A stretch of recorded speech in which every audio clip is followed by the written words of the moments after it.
Suicide and depression. There's no limit to age or gender. It can strike anybody of any age, and when it does, those that are left will take it personally. Yeah, it is personal. In my family, even though my sister had mental health issues for quite a long period of her life, a year ago she decided that it was just too much and by herself just decided to end it, and her body wasn't actually discovered for 3 days. And that's really tough. You know, we knew she had issues, we'd supported her through a whole lot of things, and in the end, coming out the other side, she's, you know, supposedly a lot better, and then it happens. So yeah, it is personal, and it makes me think that if that can happen to us, and we're well experienced with understanding mental illness and understanding how difficult it is, if we didn't see it coming, how does the average person in New Zealand that doesn't have normal contact with that sort of thing, how do you identify these things? One of our club members, we've got 15 clubs in the region, Cambridge Club, we had a member who committed suicide mid last year. So Kevin took his own life, and that had pretty astronomical effect onwards throughout the members, and then of course for us here in the region. They're really friendly guy, super outgoing, so obviously real shock to get that phone call.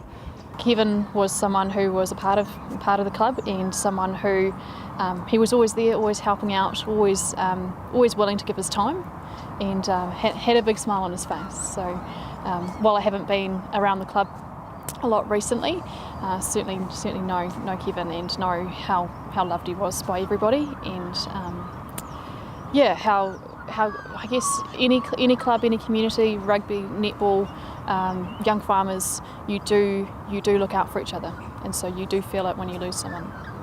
A young guy, 28, decided that it was too much for him, and had young girls, really tragic.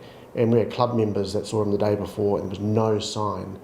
And so I thought, right, we've got to do something about this. You know, we've got to take ownership of the fact that young people in particular have very little opportunity to understand, identify, and then do something about and feel comfortable and confident to confront suicide. You know, even the word suicide, people don't want to say.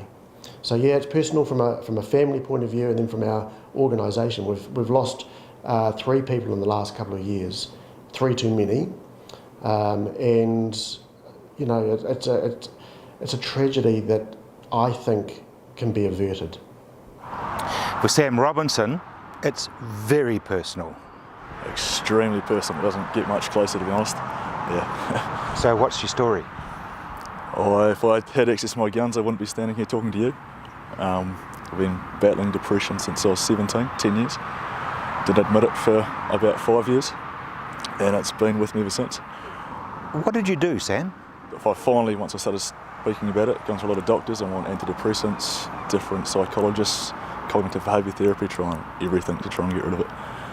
And it hangs in there? Definitely. You think you're getting past it, and it comes back and grabs you and pulls you down even more.